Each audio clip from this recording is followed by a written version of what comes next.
hari pertama 2. Hari kedua adalah 2 pangkat 2, yaitu 4. Nah, sekarang kita balik lagi ke COVID-19 ini. Kalau kita merumuskan perkembangan COVID-19 ini dengan rumus sederhana, kita set 3 variabel. Variabel yang pertama adalah NH.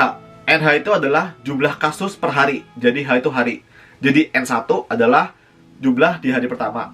N2 adalah jumlah di hari kedua, dan seterusnya. Lalu ada R. R itu apa? Jadi R itu adalah jumlah rata-rata orang yang bertemu dengan orang yang positif. Jadi nih, dalam satu hari, pasien positif ini ketemu berapa orang? Itu adalah R. Lalu berikutnya variabel P. Jadi P itu adalah peluang orang yang ketemu pasien positif itu atau berpapasan dengan pasien positif itu juga tertular sehingga jadi positif. Semoga sampai sini kalian bisa paham, karena virus COVID ini kan menular dan ditularkan oleh pasien yang positif. Sehingga ada kemungkinan bahwa orang-orang yang berada di dekat dengan pasien positif ini bisa kena juga kan. Jadi, kita bisa rumuskan bahwa delta NH sama dengan NH dikali R dikali P. Nah, delta NH itu apa? Delta itu adalah perubahan, ya, dalam matematika atau dalam fisika itu adalah lambang dari perubahan. Jadi maksudnya adalah pertambahan orang yang positif dalam satu hari. Nah, artinya kita bisa bilang bahwa NH plus 1 sama dengan NH ditambah NH kali R dikali P. Jadi maksudnya apa? NH plus 1 adalah jumlah orang positif di hari berikutnya sama dengan NH plus delta NH, ya kan? NH itu adalah orang yang positif di hari sebelumnya ditambah perubahannya. Nah, di sini perhatikan deh. NH ditambah NH dikali R dikali P, itu kita bisa faktorkan NH-nya. NH-nya kita bisa keluarkan sehingga kita memperoleh rumus bahwa NH plus 1 sama dengan 1 ditambah RP dikali NH. Nah, NH plus 2 apa? NH plus 2 adalah 1 ditambah RP pangkat 2 NH. Sehingga di hari ke X, ya, di hari ke X, NX sama dengan 1 ditambah RP pangkat X NH atau N0 hari ke 0. Nah, di sini kan sudah dapat rumusnya kan? Kalau NX sama dengan 1 tambah RP pangkat X NH. Nah, pertanyaan terakhir adalah gimana cara kita bisa mengurangi NX? NX adalah total pasien yang positif di hari ke X, yaitu dengan mengurangi R dan P tersebut. Ingat, R itu apa? R adalah rata-rata jumlah orang yang ketemu sama pasien yang positif, dan P adalah peluang orang yang ketemu ini juga jadi positif. Caranya yaitu dengan social distancing dan stay at home. Itu untuk mengurangi R-nya. Kalau misalnya kita social distancing, kalau misalnya kita stay at home, jumlah orang yang bertemu dengan pasien positif itu pasti berkurang, ya kan? Terus berikutnya, kita harus pakai masker, kita harus pakai disinfektan, kita harus cuci tangan. Itu untuk mengurangi P. Kita mengurangi peluang. Meskipun kita ketemu sama pasien positif, kalau misalnya kita pakai masker, kalau misalnya kita pakai disinfektan, kita cuci tangan, maka peluang kita untuk tertular itu berkurang, ya kan? Sehingga dengan melakukan social distancing, stay at home, cuci tangan, mengenai penerapan bidang matematika terhadap virus corona yang dipaparkan oleh seorang YouTuber terkenal Indonesia, Jerome Pauline. Nah, sekarang saya akan sedikit memaparkan atau menggambarkan bagaimana kondisi pendidikan di Indonesia di dalam masa pandemi saat sekarang ini.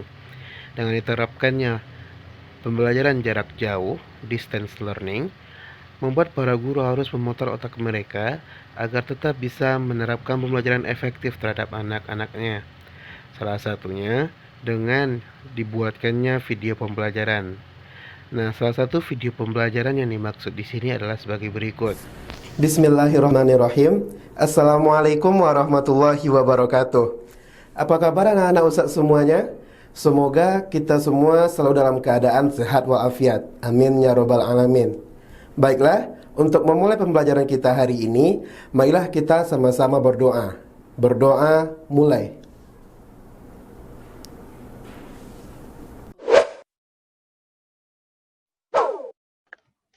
Baik anak-anak Ustadz semuanya, hari ini kita akan kembali mereview pembelajaran kita mengenai persamaan garis lurus. Kita akan review kembali mulai dari awal, yakni mengenai grafik persamaan garis lurus.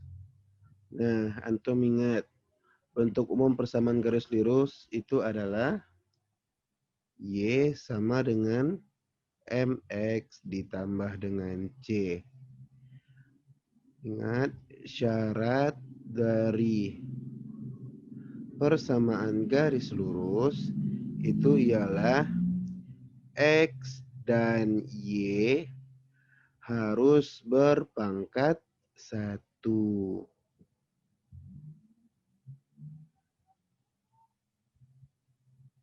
Nah, kalau X dan Y sudah berpangkat 1, bagaimanapun bentuknya itu adalah persamaan garis lurus. Jadi antum harus ingat X dan juga Y itu harus berpangkat 1. Nah, sekarang kita akan mencoba menggambarkan grafik persamaan garis lurus. Nah, misalnya kita mengambil bentuknya Y dikurang 2X sama dengan 4. Nah, ada dua cara yang bisa kita gunakan dalam menggambarkan persamaan garis lurus. Yang pertama, itu cara substitusi.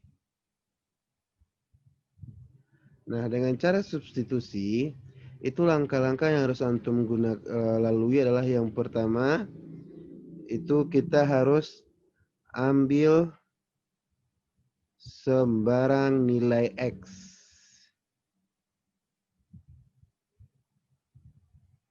Sembarang nilai X. Minimal itu ada 3 ya. Minimal itu 3. Yang kedua, kita substitusikan. Substitusi ke persamaan. Dan yang terakhir itu kita pindahkan